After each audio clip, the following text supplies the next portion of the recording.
Bom dia. Privilégio compartilhar com vocês esse tempo tão especial. Compartilhar com a igreja, com a minha família aqui em Indaiatuba. Estou muito feliz de verdade. Um sonho sendo realizado. E o livro Calma, Não Criemos Pânico vai te ajudar a descobrir, a manter a calma em meio ao caos. Esse livro, ele teve ajuda de muitas pessoas. Na capa do livro, o Léo Asprino, toda a parte de diagramação foi com o Jorge, a Isa teve a revisão, o Thaís Urel, que me ajudou a editar os textos. Um livro muito especial. Eu hoje estou feliz em compartilhar com vocês. Ele está disponível ali na nossa livraria já hoje.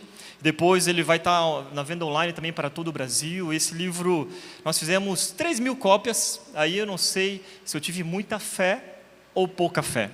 Eu vou descobrir a partir de hoje. E, de fato, eu quero te convidar a adquirir ele no final.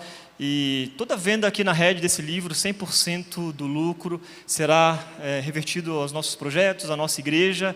Então, será também para abençoar a nossa igreja, né? E a gente está muito feliz de compartilhar isso.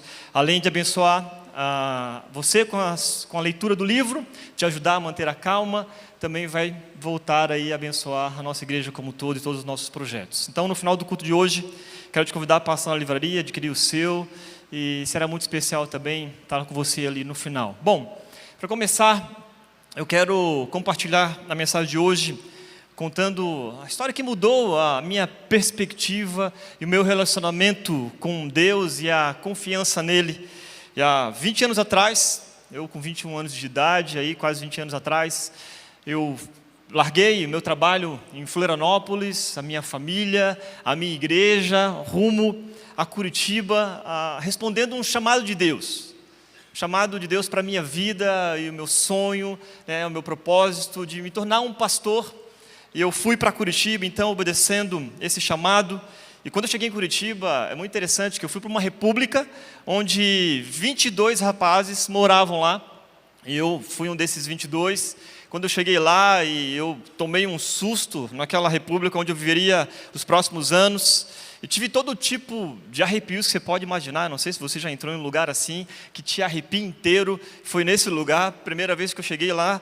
E não porque era um lugar legal, mas porque parecia mais uma cena da série. Não sei se você já viu The Last of Us, uma série muito legal, mas literalmente parecia esse lugar. A república era uma bagunça, 22 rapazes, na média de 20 anos de idade, deixando suas famílias, sua vida, para morar no mesmo lugar. Ali tinha sofá todo rasgado, é aquele negócio, o pessoal doa e o seminário ia recebendo tudo, sofá rasgado, umas plantas velhas, tinha cortinas mais feias que eu já vi na minha vida, e olha que eu já vi cortina nessa vida, minha mãe tinha um monte. E tinha livros espalhados por todo canto, mas o que mais me chocou foi sentir o cheiro. Sabe aquele cheiro, um cheiro de morte naquele lugar. E até hoje, eu não senti esse cheiro em nenhum outro lugar. A porta abria, vinha aquele aroma desagradável, que marcava a nossa vida. Já fiz até terapia para tentar esquecer aquele cheiro. Mas impressionante que o meu quarto, gente, ele era tão pequeno que só cabia uma cama. Ali tinha uma estante do ladinho da cama, e nessa estante tinha uma panela, onde eu fazia o meu miojo e esquentava o leite ao mesmo tempo. Ao mesmo tempo não, mas na mesma panela. Não tinha micro-ondas naquele lugar, a gente esquentava tudo no fogão, e tinha ali uns pratos, uns talheres, mas até aí tudo bem. Até que um dia, antes de ir para a aula, eu fui preparar o meu café com leite. Eu amo café. Gosto de um café com leite, ele é reconfortante. Não sei se é com você também assim. Você esquenta aquele café com leite, é gostoso, Você lembrava lá eu estou aqui sozinho, então vou esquentar meu café com leite. Aí eu peguei meu copo, a minha panela de fazer miojo e esquentar o leite, 2 em 1, Nem nos melhores planos eu imaginava isso. Eu fui até a geladeira, peguei meu leite e fui colocar na canequinha. Sabe quando você tem aquela caixinha de leite, você faz assim, faz... E é a coisa mais frustrante da vida. E aí eu fui lá e nada de sair o leite. Ok, voltei para o meu quarto, peguei a minha carteira, eu abri a carteira e tinha R$1 Naquela época ainda existia R$ 1 de papel, hoje não tem mais, é relíquia. Eu peguei R$ 1 e falei, bom, não dá nem para comprar 1 litro de leite isso aqui. E eu fui no banco, porque ainda meu celular, ele não tinha internet bank. Naquela época mal tinha, né, o acesso ao internet bank. Eu fui então na Caixa Econômica Federal, peguei a fila lá bonitinho, fui tirar o meu extrato bancário e tinha exatamente R$ 0. E aí eu voltei para o meu seminário, voltei para o meu quarto, e fiquei pensando, né, conversando com Deus. Senhor, e foi uma conversa que virou uma batalha e vários questionamentos a seguir, um atrás do outro, e eu fiquei me questionando mesmo, conversando com Deus, falando, Deus, por que o Senhor me trouxe para cá? Eu não tenho nem R$ 1 para comprar 1 litro de leite, e naquele momento não era mais sobre o leite, não era mais sobre o dinheiro, mas era um sentimento que estava brotando no meu coração. E a pergunta que mais eu fiz naquele dia foi, Deus, por quê? Por que o Senhor me trouxe longe da minha família, do meu trabalho, da minha igreja? Por que eu estou aqui, né, esse sentimento de abandono? Por que o Senhor me trouxe de Florianópolis para Curitiba? Por que eu estou me sentindo esquecido? Por que o Senhor me chamou? Por que eu não estou conseguindo confiar que dará certo eu continuar aqui neste lugar? Depois de muitos questionamentos, entrei ali no quarto, ao lado da minha cama, eu me ajoelhei e fiz uma oração sincera a Deus, que de fato me socorresse, ou de alguma maneira, Ele me mostrasse que Ele ainda estava comigo. Pois eu imaginava que ao receber o chamado de Deus, para ser um pastor, tudo iria ocorrer muito bem. Às vezes isso acontece com a gente. E hoje eu quero olhar para um momento marcante na vida dos discípulos, e de certa forma, os discípulos também passaram por momentos assim, de questionamentos, de dificuldade, de medo, de pânico, de se perder em meio às tempestades. Em Mateus 14, 22 a 33, a gente vê a experiência acontecendo enquanto eles estavam atravessando o mar da Galileia. Eu quero que você abra a sua Bíblia e acompanhe junto comigo também, Mateus capítulo 14, do versículo 22 até o 33.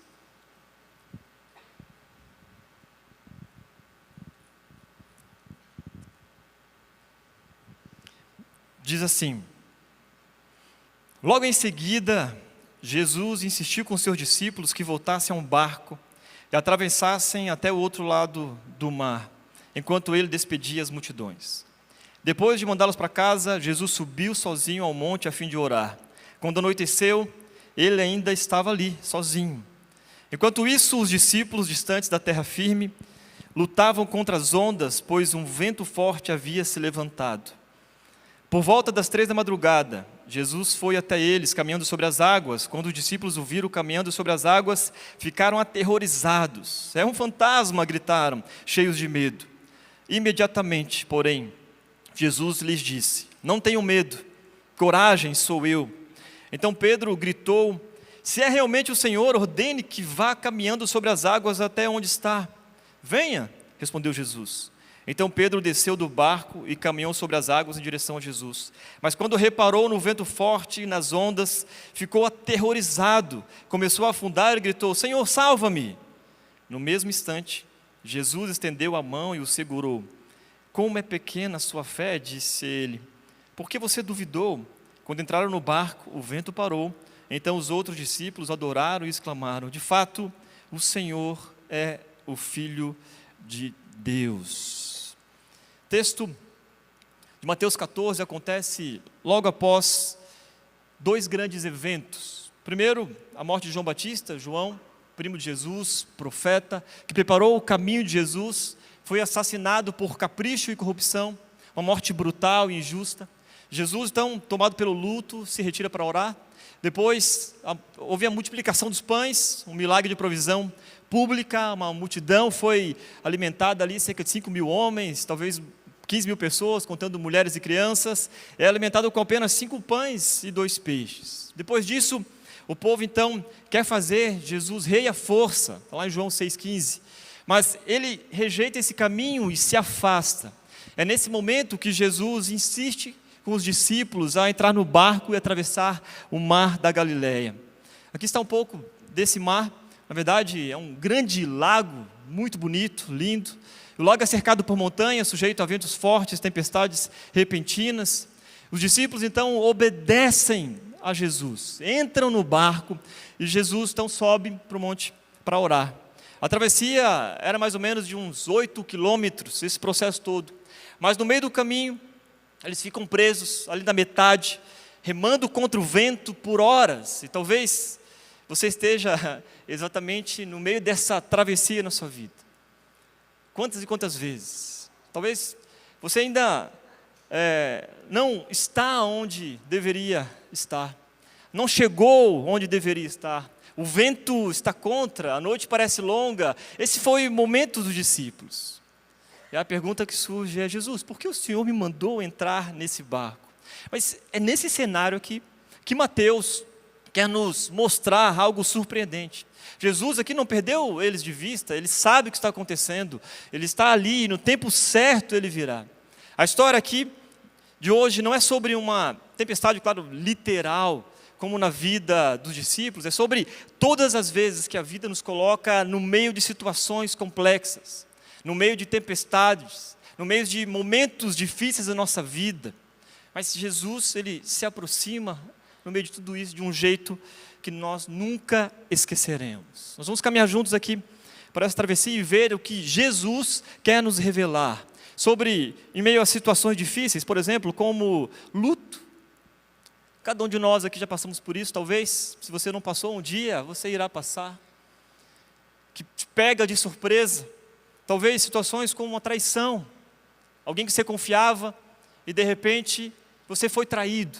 Você está vivendo momentos como esse, talvez de injustiça no trabalho, situações que surgem no meio do nada e você está querendo aprender como lidar com isso tudo. Talvez no meio de uma depressão, você está se recuperando, você está sentindo no fundo do poço. Talvez você está assistindo online e nem veio para a igreja porque está passando exatamente por isso. Talvez situação como uma enfermidade, você ora pedindo cura a Deus e parece que ainda ela não chegou, ela não vem, ela não parece, não há respostas. Crises teológicas, de fé, espirituais, está no meio de turbulências assim, seus pensamentos te levam talvez para longe de Deus. Problemas financeiros, dificuldades. Quando passamos por dificuldades financeiras, eu sei, pode ser difícil confiar que Deus irá prover tudo o que precisamos. Falta de resposta às nossas orações. Quando oramos, às vezes, dia e noite por algo, a gente entra no nosso quarto, ficamos ali ajoelhados, mas às vezes a resposta não vem, você não enxerga uma solução, a gente pode se sentir sozinhos ou mesmo ignorados, mas independente destes ou outros desafios que possamos enfrentar em nossas vidas, a gente deve lembrar que Deus é um Deus de amor e de cuidado, que nos guiará e nos protegerá em todos os momentos da nossa vida. Quando enfrentamos momentos assim de incerteza, às vezes é fácil a gente se sentir desamparados e vulneráveis. Mas é nesse momento, e a minha intenção aqui hoje, é estabelecer um ponto de partida, olhando para o texto de Mateus 14, para você entender que, de fato, como você pode passar por essas tempestades. Eu quero compartilhar em primeiro lugar, o que eu aprendo aqui nesse texto é que obediência não nos livra das tempestades. Olha só o texto que diz, logo em seguida, Jesus insistiu com os discípulos que voltassem a um barco e atravessassem até o outro lado do mar, enquanto ele despedia das multidões. Depois de mandá-las para casa, Jesus subiu ao monte para orar. Quando anoiteceu, eles estavam ali sozinhos, enquanto os discípulos estavam distantes em terra firme, lutavam contra as ondas, pois um vento forte havia se levantado. Os discípulos, eles tinham acabado de viver momentos marcantes da vida aqui com Jesus. Imagine só, a multiplicação dos pães e dos peixes, milagre, fartura, tinha multidão ali sendo alimentada, tudo ia muito bem. Mas logo depois disso, Jesus os envia para a travessia. E ele mesmo vai para o monte orar, e eles obedecem, não questionam, não reclamam. E o que os discípulos recebem em troca? Uma grande tempestade. Primeira coisa que esse texto me ensinou, e eu compartilho com vocês, é que obedecer a Jesus não nos livra de enfrentar tempestades. Na verdade, às vezes a própria obediência que levou os discípulos direto para o meio do mar e para o meio do caos. E quantas vezes a gente associa obediência a Deus com conforto? Como se seguir a Jesus fosse um seguro contra a dor, e não um chamado à confiança em meio à escuridão.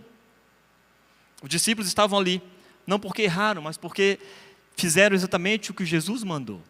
O barco não se perdeu. O mar não foi um erro, mas foi parte do plano de Deus para ministrar na vida daqueles discípulos. Jesus, ele não prometeu águas calmas, ele prometeu a presença constante. Talvez você que está aqui hoje está vivendo o centro da vontade de Deus, e mesmo assim está lutando contra ondas altas, com dificuldades, e há questionamentos. Tim Keller disse certa vez: a fé cristã não é a garantia que tudo vai dar certo, mas é a certeza de que, mesmo quando tudo parece dar errado, você não está sozinho. Talvez a pergunta que surge: será que eu errei? Deus me deixou? Ele esqueceu de mim? Olha todas as coisas que eu faço, olha todas as coisas que eu estou, aqui eu estou servindo, eu estou orando, eu estou lendo a palavra de Deus, eu tenho tempo devocional. Mas a resposta de Mateus 14 aqui não, você só está atravessando. Foi isso. A presença da tempestade não é a ausência de Deus, ela pode, na verdade, ser o palco da revelação mais profunda que você já teve com Jesus, da experiência com Ele. O texto ele não para por aqui. Enquanto os discípulos remavam sem entender o que estava acontecendo, algo invisível aos olhos estava ali, acontecendo no monte. Jesus estava lá. E de fato, se sua fé só funciona com um céu azul e mar calmo, ela não é fé, ela é barganha. Por que Jesus fez isso? Porque a tempestade aqui revela lá o que o pão não mostra. Na multiplicação dos pães, eles viram o poder de Jesus. Agora, na tempestade, eles vão descobrir a presença de Jesus. A presença que acalma a tempestade. A presença que acalma corações aflitos, ansiosos. Que traz paz em meio ao caos. É isso que Jesus quer ensinar para todos nós. Eles estavam no meio do mar, remando no escuro, obedecendo sem entender. Mas o que eles não sabiam é que Jesus estava vendo. Do alto do monte, enquanto ele orava, mesmo distante, ele não tirava os olhos do barco. Então ele vem. E foi isso que eu experimentei lá no seminário, através do palho azul. O palho azul. Após fazer aquela oração no meu quarto, eu fui para a sala de aula com o coração despedaçado, cheio de incerteza, achando que eu tinha errado. Eu acho que eu não ouvi a voz de Deus, eu acho que eu errei, acho que eu saí muito cedo de casa, não é possível. Então eu fui para a sala de aula muito triste, abatido, a ponto de querer desistir e voltar para casa. Eu estava a ponto de ligar para minha mãe e falei: mãe, volta por favor, me tira desse lugar, eu quero meu café com leite. Lá pela segunda aula aconteceu algo inesperado, pelo menos para mim, porque Deus já tinha planejado tudo. Me chamaram, disseram que tinha um cara com um Fiat Palio azul me procurando. E eu pensei: eu não conheço ninguém com Fiat Palio.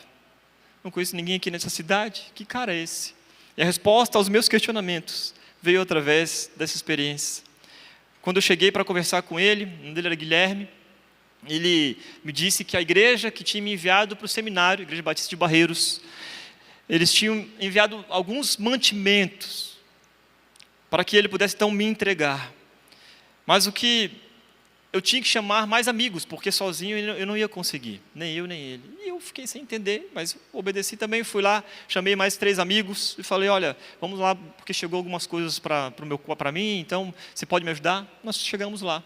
Para vocês terem uma noção, a Igreja Batista de Barreiros, que enviou esses mantimentos, uma igreja muito simples, uma igreja pequena, pessoas simples, e foram usadas por Deus, mesmo com poucos recursos, mas com um amor gigante. Ela foi movida por Deus para me abençoar e me ensinar algo que eu jamais esqueci. E na medida que nós íamos tirando as caixas de alimentos do carro, levando para o meu quarto, a emoção tomou conta da minha vida. E olha que eu não sou um cara muito emocionado, né? E naquele momento ali, ao lembrar daquele dia, o Espírito de Deus começou a falar no meu coração com tanta clareza, e através de alguns textos bíblicos, e um destes textos é Salmos 46, que diz o seguinte: Deus é o nosso refúgio, a nossa força, sempre pronta a nos socorrer em tempos de aflição. Portanto, não temeremos quando vierem terremotos ou montes desabarem ao mar. A gente foi tirando tantos alimentos daquele carro, que parecia aqueles carros de palhaço. Você vai entrando por aqui, vai saindo, vai entrando, vai saindo, vai entrando, vai saindo, e não parava de sair. O Salmo 46 fala desse Deus como um refúgio do seu povo. Aqui ele diz que vemos quem Deus é, onde Deus está e o que Deus faz. A gente não precisa viver dominados pelo medo, porque Deus é o nosso refúgio. Quando estamos acuados pelas circunstâncias, Ele é o nosso refúgio. Não precisamos viver dominados pelo medo. Não precisamos ter medo, porque Deus é forte e nos protege quando somos atacados pelo mal. Não precisamos ficar intimidados com as tribulações, porque mesmo no beco sem saída, mesmo quando o nosso mundo estiver de cabeça para baixo, Deus está sempre pronto a nos socorrer em tempos de aflições. Esse é o Deus ao que eu acredito. Mesmo quando enfrentamos situações desafiadoras, podemos confiar nele para nos dar força e coragem para seguir em frente. Pois a vitória sobre o medo não decorre da nossa força, mas da presença dEle, da sua proteção. Podemos confiar em Deus em tempos de incerteza, porque Ele está conosco e nos protegerá. Podemos confiar em Deus para nos guiar, nos levar onde precisamos ir, mesmo quando o caminho parece incerto e a gente não consegue enxergar a saída. Billy Graham compartilha conosco dizendo: quando confiamos em Deus, não precisamos ter medo do futuro, pois sabemos que Ele tem tudo sob controle.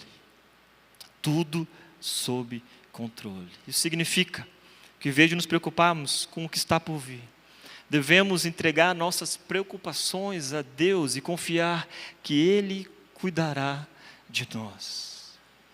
Onde você tem depositado a sua confiança?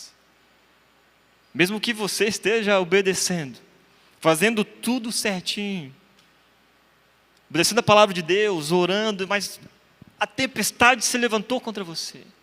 Agora, onde você tem depositado a sua confiança? Porque o que a gente aprendeu aqui nesse ponto é que obediência não nos livra das tempestades. E em segundo lugar, Jesus vem até nós no meio do caos. Por volta das 3 da madrugada, Jesus foi até eles, caminhando sobre as águas. Quando os discípulos o viram caminhando sobre as águas, ficaram aterrorizados, ao ponto de pensar: é um fantasma, gritaram, né? Cheios de medo. Imediatamente, porém, Jesus lhes disse: não tenham medo, coragem, sou eu. Jesus aqui, ele atravessa o que nos apavora. Ele não chamou os discípulos de volta para a terra firme, ele não mandou um milagre de longe, ele decidiu ir, ele veio. Ele atravessou o mar que os assustava. Ele veio andando sobre aquilo que eles mais temiam. Esse é o nosso Salvador, esse é Jesus. Ele não evita o mar, ele não evita as tempestades. Ele domina sobre todas as coisas. Ele não espera a calmaria para chegar, ele vem. Talvez você está nesse exato momento, onde não consegue enxergar a saída. Clame a Jesus, porque Ele vem. Ele pode te ajudar, te socorrer. Interessante que Pedro nos representa, né? Entre fé e dúvida, coragem e medo, aqui na mesma pessoa. E ele diz, né? Olha, então Pedro gritou: se é realmente o Senhor, ordene que eu vá caminhando sobre a água, onde está. Venha, Jesus respondeu. Então Pedro desceu do barco e caminhou sobre as águas em direção a Jesus. Mas quando reparou no vento forte e nas ondas, ele ficou o quê? Aterrorizado. Começou a afundar e gritou: Senhor, salva-me. E no mesmo instante, Jesus estendeu a mão e o segurou. E disse: como é pequena a sua fé, disse ele. Por que você duvidou? Sei que a fé não é a ausência do medo, mas é confiar mais na voz de Jesus do que na força do vento. Pedro, ele teve fé para sair do barco. Teve coragem para perguntar a Jesus. Ele deu um passo de fé. Mas no meio da caminhada ele tirou os olhos de Jesus e olhou para o vento, para tudo o que estava acontecendo em volta. Como tantas e tantas vezes a gente faz isso? A gente para de olhar para Jesus e a gente afunda. Mas Jesus não deixa Pedro afundar em silêncio. Antes que ele se perdesse, Jesus estende a mão e puxa Pedro dali. A salvação de Pedro aqui não veio da sua fé perfeita, mas da poderosa mão de Jesus. É assim conosco também. Não é sobre ter uma fé gigante, inabalável, mas é sobre ter a fé direcionada na pessoa certa. Mesmo quando nós falhamos, a graça nos alcança. Talvez a tua fé esteja abalada hoje aqui. Meu convite a você é a fortalecer a tua fé, a olhar para Jesus, a voltar a olhar para aquele que domina sobre todas as coisas. Jesus não permanece distante, Ele está ali. O próprio Deus Todo-Poderoso se faz presente em meio ao caos. Ele envia os discípulos para a tempestade, mas vai até eles, de encontro a eles. Se encontra com todos ali. Tish Warren diz o seguinte: a esperança que Deus nos oferece é esta: Ele vai ficar perto de nós, mesmo nas trevas, na dúvida, no medo, na vulnerabilidade. Ele não promete impedir que coisas ruins aconteçam. Ele não promete que a noite não vai chegar, nem que ela não será assustadora, nem que imediatamente voltaremos à terra firme. Ele promete que não ficaremos sozinhos. Ele cuidará de nós durante a noite. Se a gente perguntasse para cada um que está aqui hoje, como está o seu momento, que situações você já tem passado, que você já passou na sua vida, certamente você já passou por algo assim. Foi difícil. A noite chegou, parece que a noite nunca vai embora. É esse exato momento onde os discípulos estão se encontrando, que muitos de nós estão agora neste momento. E lembra do palha azul? Na medida que nós íamos tirando esses alimentos de dentro do carro, colocando no meu quarto, em meio às lágrimas, Deus foi tirando de mim aquele sentimento de solidão e abandono. Comecei então a experimentar algo muito especial na presença de Deus, como se a mão poderosa de Jesus estivesse me resgatando das profundezas da dúvida, tirando os meus olhos dos ventos e renovando a minha esperança. Era como se Deus estivesse literalmente lhe falando: olha, não importa como você se sente, eu estou com você. Nas noites mais escuras, eu estou com você. Em meio à dor, eu estou com você, eu estou te vendo. Nos dias mais tristes, eu estou com você. Quando o mundo estiver de cabeça para baixo, acredite, eu estou com você. Quando não tiver cura, eu continuo com você. Quando a resposta não vier, eu continuo com você. Quando a dúvida surgir, a minha presença ainda estará com você. Esta é a promessa de Jesus, que diz em Mateus 28, estou sempre com vocês até o fim dos tempos. Depois de um bom tempo tirando as coisas do carro, eu fui contabilizar o que eu tinha recebido. Gente, tinha material de limpeza, material de higiene, arroz, feijão, macarrão, batata palha, diversos tipos de biscoitos, sucrilhos, salgadinhos, doces variados, barras de chocolate, Nescau Power, Nescau 2.0, nem sabia que existia. Achei que só tinha um, né? Todinho, uma grande variedade de miojos para eu conseguir fazer um cardápio da semana. De segunda a sexta era frango, carne e legumes. Sábado, pizza e calabresa.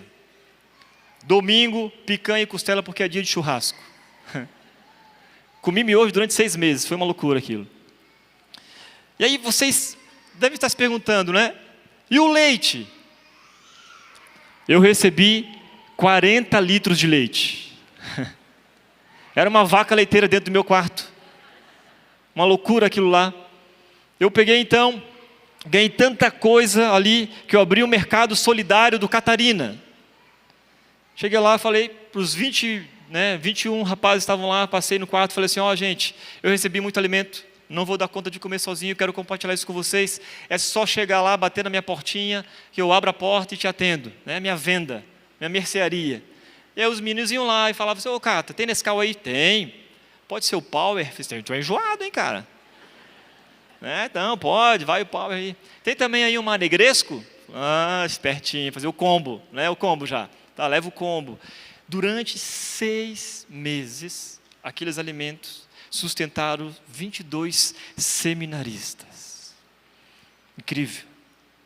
Não foi só alimentar apenas uma pessoa, mas 22 rapazes se preparando, que receberam o chamado de Deus para dedicar a sua vida ao ministério.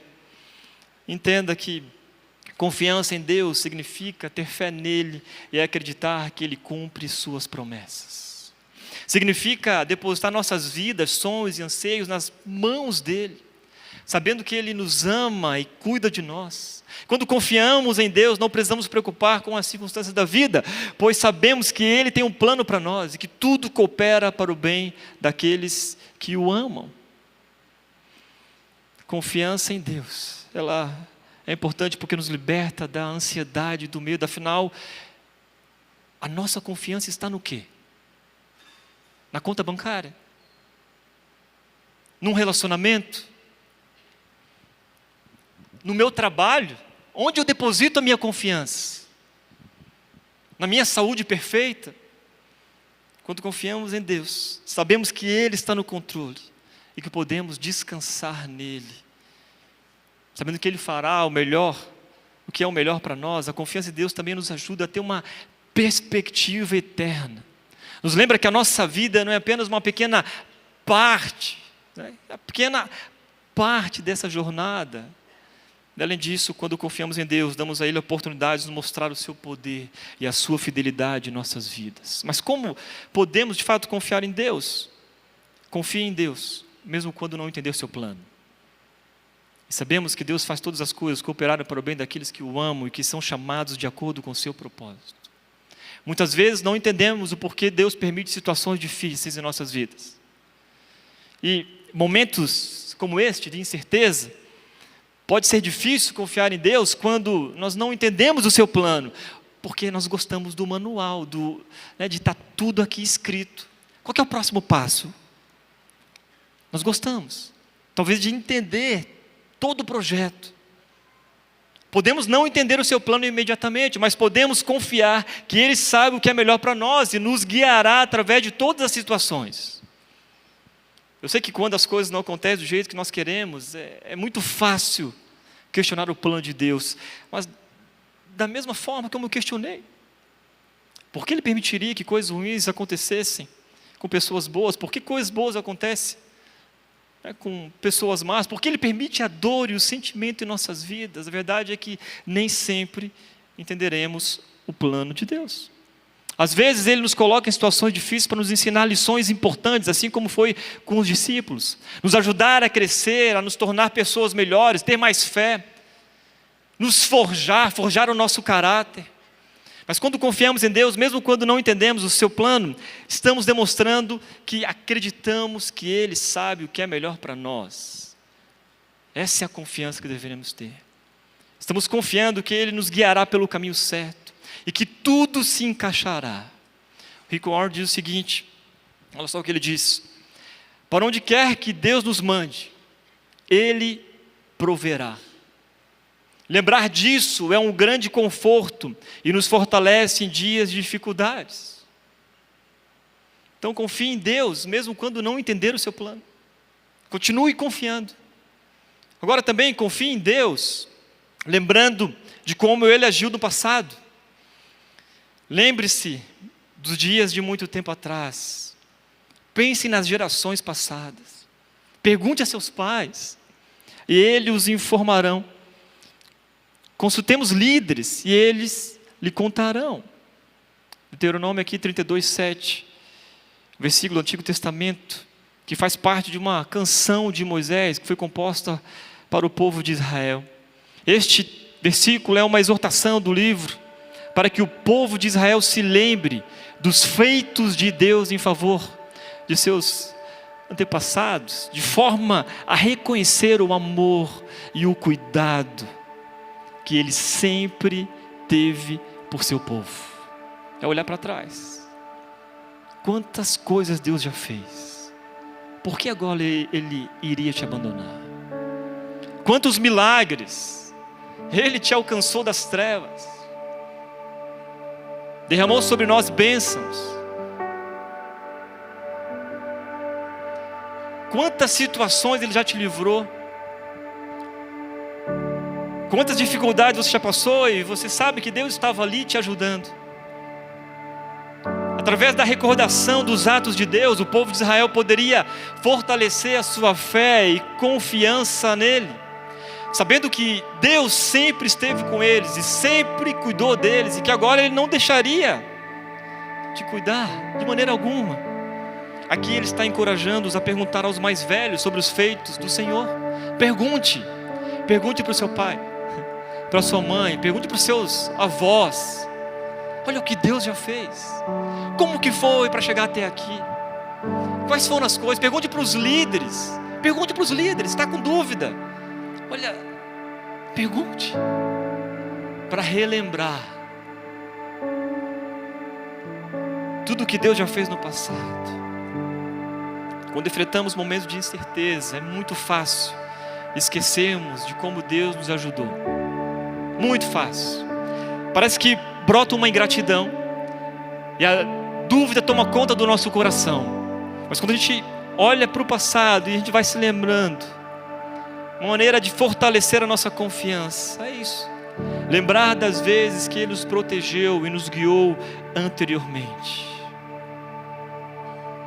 Eu não sei, talvez Ele tenha nos dado forças para enfrentar uma doença, nos concedido um emprego quando mais precisarmos, ou nos dando apoio emocional através de amigos e familiares. Situações de luto que você passou e Deus levantou pessoas dessa comunidade para te abraçar e te sustentar. De repente Deus levantou alguém para te ouvir. Deus levantou alguém para te ensinar sobre os seus caminhos e você ser levado à maturidade espiritual.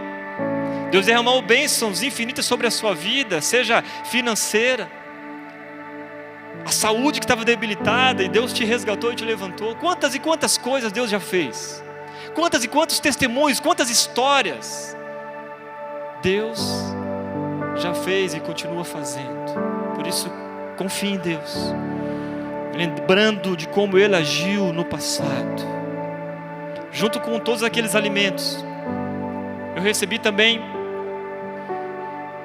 muitas cartinhas que algumas crianças me enviaram. Olha só.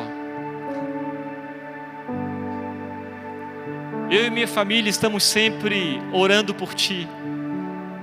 Quero que você saiba que sempre que precisar de alguma coisa, é só falar com a gente. Que Deus te abençoe e te guie em todos os seus passos. Beijos, Alana. 31 de março de 2006. E fizeram até, porque lá me chamava de Tiaguinho, né? Você viu aqui, ó, corote aqui? Trabalhador, inteligente, amigo, gentil, ungido, intrépido. Tive que buscar no dicionário depois para saber o que significava isso. Nobre, honrado, orgulho de sua igreja. Tiaguinho aqui, meus braços literalmente desenhados. Vocês também não prestam. Para Tiaguinho, de Edith, com carinho, que Deus te abençoe e te sustente a cada dia. E ela botou aqui um parente: sou a tia do Wagner que tem a lojinha, lembra? Lembro. Aqui eu malhei perna. Estamos muito felizes de saber que você está aí por ter sido chamado por Deus. Sabemos que os momentos que passarás aí não serão todos de alegria. Como que ela sabia?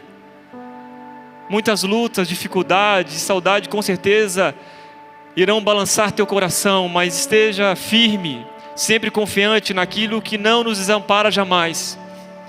Seja fiel ao Senhor e Ele há de te honrar. Saiba que estamos aqui orando e torcendo por você. Lembra-te do teu Criador nos dias da tua mocidade, antes que venham os maus dias e cheguem os anos dos quais dirás: não tenho neles contentamento. Eclesiastes 12:1. Um grande abraço a Adalberto e Patrícia. Confie em Deus, lembrando de como Ele agiu no passado. Deus continua sendo Deus. Ele não muda, Ele é imutável.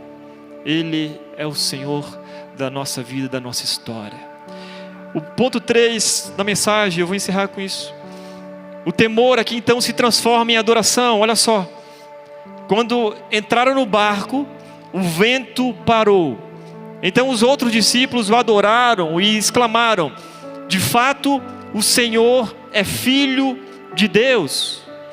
Este é o primeiro registro nos evangelhos em que os discípulos adoram Jesus abertamente. Aqui eles não chamam apenas de mestre, Senhor ou profeta. Eles reconhecem: tu és o Filho de Deus. Eles não disseram isso quando viram Jesus multiplicar os pães, quando viram outros milagres. Foi no barco, depois da tempestade, depois de quase afundar ali, molhados, exaustos, talvez chorando, desesperados, ainda o coração palpitando, porque é assim, né? Ali, naquele momento, a ficha caiu. Às vezes é fácil, às vezes, aplaudir milagres, mas é no fundo do mar que a gente descobre quem Jesus é. Em meio às tempestades, quando Jesus entra no barco, tudo muda. Quando nós experimentamos a presença real dEle, talvez nesse momento onde você se encontra, remando contra o vento, talvez é nesse momento que você está afundando como Pedro, esticando a mão, dizendo: Jesus, me socorre.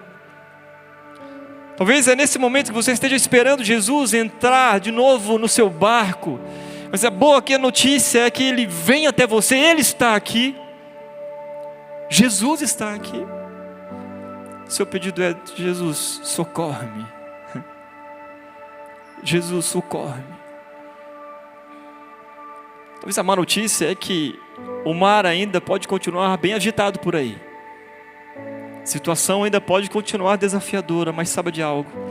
A verdadeira adoração nasce quando deixamos de ver Jesus apenas como um solucionador de problemas e o reconhecemos como o Senhor sobre todas as coisas.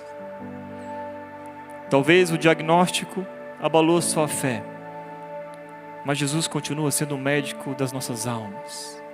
Você pode não ver saída nas finanças, mas o dono do ouro e da prata caminha sobre o impossível. A crise no casamento pode ter virado uma tempestade, você não encontra uma saída, mas ainda Jesus transforma água em vinho. Seu filho pode estar distante, mas Jesus continua indo atrás da ovelha perdida. Ore, clame, coloque seu filho, sua família diante de Jesus. A ansiedade pode gritar alto, mas a voz de Jesus ainda acalma ventos e corações. Ele é o Senhor sobre todas as coisas. Ele é o Filho de Deus, ao qual nós cremos e cantamos e adoramos e colocamos a nossa vida diante dele. Eu quero te convidar. Como você está, na situação onde você se encontra, a cantar e adorar Jesus conosco, assim como aqueles discípulos, logo após a tempestade, em meio ao desespero, em meio ao caos, a fazer dessa canção a tua oração nesse momento. Fique de pé no seu lugar. Vamos cantar a Jesus, depois eu quero orar com você.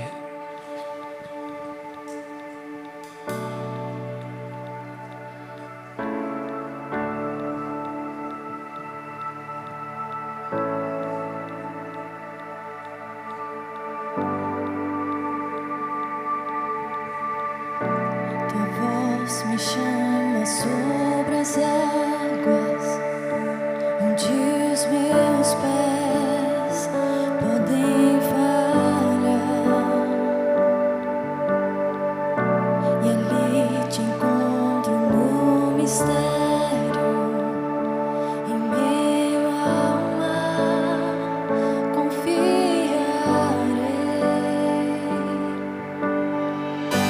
e ao teu nome clamarei,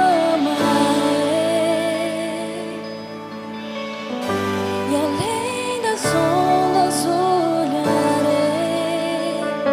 Se o mar crescer, somente em ti descansarei, pois eu sou teu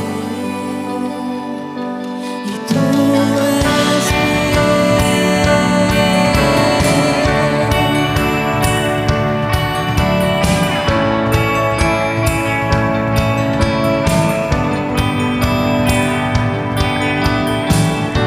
Tua graça cobre os meus temores, tua forte mão me guiará.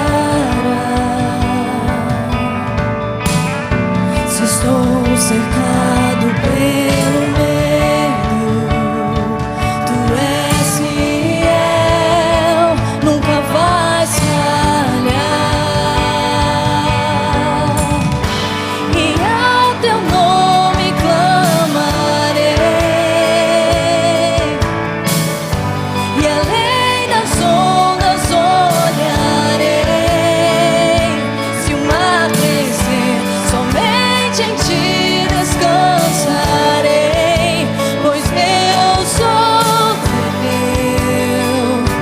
e tu és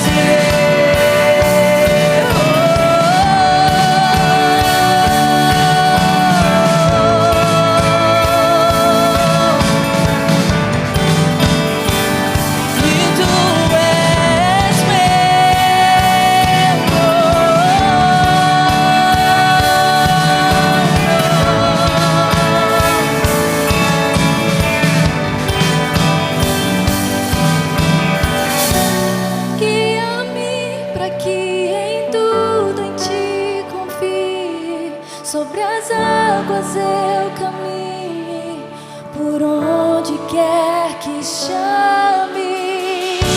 Leva-me mais fundo do que já estive, e minha fé será mais firme, Senhor, em tua presença. Guia-me para que em tudo em ti confie. Sobre as águas eu caminhe, por onde quer que chames. Leva-me mais fundo do que já estive, e minha fé será mais firme, Senhor, em tua presença.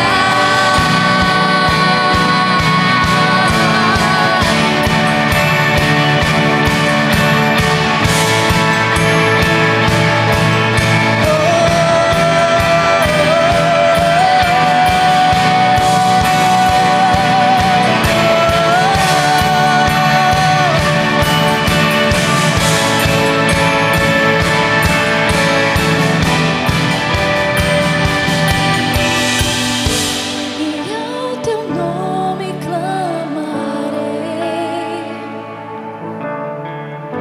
e além das ondas olharei. Se o mar crescer, somente em ti descansarei, pois eu sou teu e tu és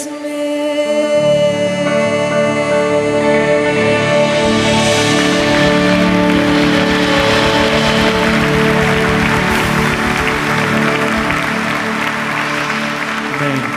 Feche seus olhos, quero orar por você. Senhor Jesus, muito obrigado por essa manhã. Nós ouvimos a tua palavra, Deus, e colocamos a nossa vida diante do Senhor. Em meio às tempestades, que muitos estão passando, meio a tempestades talvez que virão, que possamos sempre confiar no Senhor. O Senhor é o Filho de Deus, Todo-Poderoso, Criador dos céus e da terra, que domina sobre todas as coisas. Em nome de Jesus, ó Deus, colocamos a nossa vida diante de Ti. Nos ajude, ó Deus, a superar esses momentos difíceis. Em meio ao caos, que possamos encontrar a Tua presença. Que a Tua graça e a Tua misericórdia, ó Deus, estejam sobre todos nós. Que em nome de Jesus, ó Deus, Senhor, continue abençoando a nossa vida. Continue, Deus, falando aos nossos corações. Que, Deus, a semana seja uma semana incrível na Tua presença. Que possamos continuar crescendo em Ti. Essa é a nossa oração juntos. Em nome de Jesus. Amém. Amém.